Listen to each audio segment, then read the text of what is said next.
Okay, so you want to, next slide, pick up your needles there in that spectrum. If you do a single trial of 2.5 seconds or so, then this is the spectrum you will get. Not easy to figure out where is the needle you're looking for.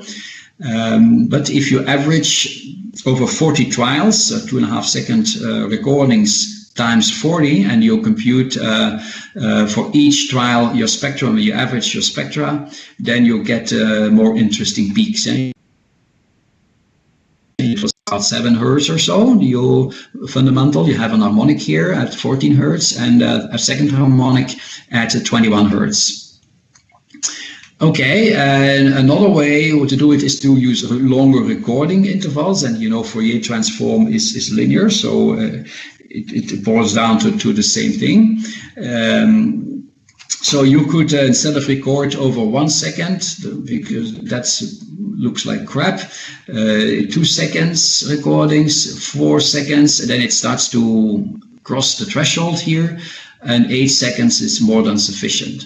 For this subject here, for another subject, it looks different.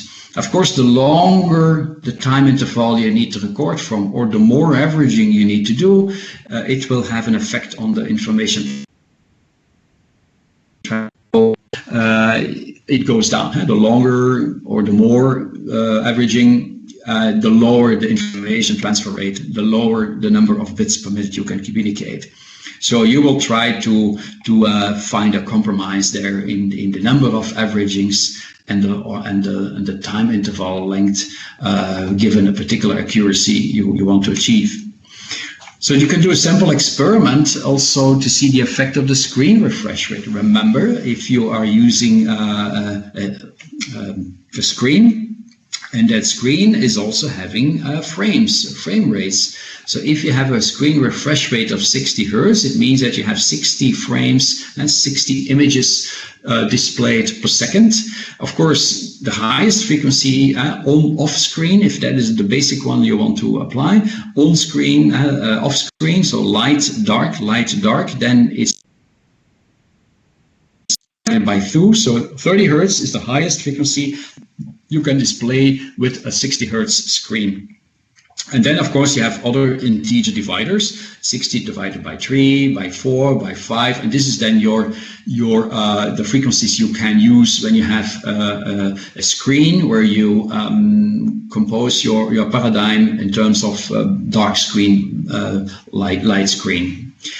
And yeah, so that's 30 Hertz, 20 Hertz, 15 Hertz, and so on. And indeed, these frequencies come closer and closer to one another. This shows you the scaleogram here. These are the frequencies that are detected from your EEG signal, vertical scale. Horizontal scale is the different frequencies that are moments when the frequencies are shown. So we show here 20 Hertz during 15 seconds here, and then the next 15 seconds we show 15 Hertz and so on.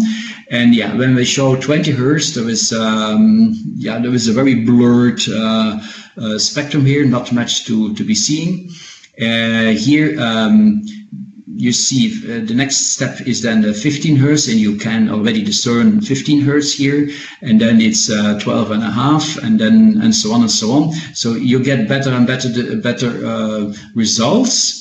That looks pretty nice here, but you see that they also come closer and closer, these frequency bands. So eventually everything gets corrupted and they start to overlap, and then yeah, you're done. So practically, if you use this kind of format, you're limited to 4 to 6 targets that you can show on the screen simultaneously, flickering at 4 to 6 different frequencies. So here is your limitation. So your matrix with the letters of the alphabet, 26 characters, that will not work. You can't do that. And this is the question: is how to get then more targets on the screen, because 4 to 6 targets is pretty low, and if you have to type characters, and then you have to go to several screens, and that will take time. Your communication rate goes down. Okay, so three possible solutions. One is so-called a sample sinusoidal stimulation. This way you're no longer limited to refresh rate. Remember the screen refresh rate, you actually use it to show a white screen, black screen, white screen, black screen. You can actually modulate the intensity of your screen in a sinusoidal way, and actually use that as your stimulation paradigm. This way you are more free to choose the frequency you want. Other solution is to use phase coding. We already touched upon it in the beginning, because not only frequency is present, also the phase is present in your EEG signal, and you could even combine the two. Okay, so solution one, next slide, slide 21. So sample sinusoidal stimulation, you have, for example, 30 Hertz. This is black screen, white screen, black screen. The 20 Hertz, 15 Hertz is the traditional on-off stimulation I just indicated. And if you use the sample sinusoidal stimulation, you actually want to have the green line here. This is what you want. It's a nice sine wave, but of course you can't get that on the screen because you have the frame rate. So this is what you can request. At this time instant, the green line is crossing this point here. You can request that luminance, and this is the red line here. And then at this instant of time, the next, you can request that luminance. That's the red line again. So you actually have this stepwise approximation of your desired intensity modulation. But also that one is not what you get. This is not what you get. And if you actually, with a camera, record the luminance, then what is actually rendered on the screen is the blue line. So you have this stepwise thing is actually in a smooth way being approximated. And instead of having the green line at the end of the day, you get the blue line in terms of actual luminance.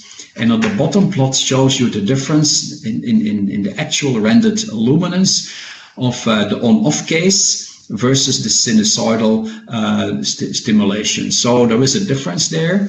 Okay, it is, but the most important point is that with the sinusoidal sample stimulation, I am free to choose the frequency I want. I'm not restricted to the screen refresh rate. Well, in a way you are in terms of the approximation, of course.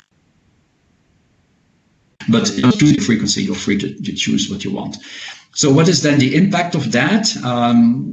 In terms of targets, suppose I have 4 targets, potentially flickering at 12, 15, 12, and 10 Hertz. What you can do here is you actually you know the onset of your sine wave that you try to produce on the screen to try to render it, and you record your EEG response, assuming, and you cut it in epochs, assuming that it was 20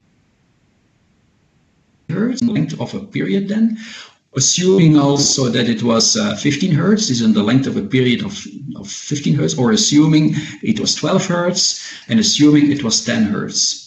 Okay, so supposedly it is 20 Hertz then, and if after a few, and these are the traces you have for your individual trials, the individual epoch lengths of a period, and if you average them, you see the red line. You indeed discern a periodic thing here.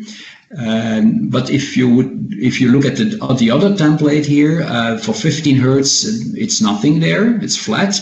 12 Hertz is flat as well, because they all do not correspond to this case. And then the 10 Hertz, which is of course related, is half the 20 Hertz. You see a double periodic thingy. And of course, when you have your detector here, you're actually going to have a template of what is supposed to be a 20 Hertz response. You match it to your actual recordings, and of course this will the 10 Hertz case will also not match because it's a double frequency. And if this is your assumption, it will not match, because the 10 Hertz would also assume a single period, and you have a double period, so it doesn't match here. So this way you can resolve your different targets and you can plot then eventually your performances again.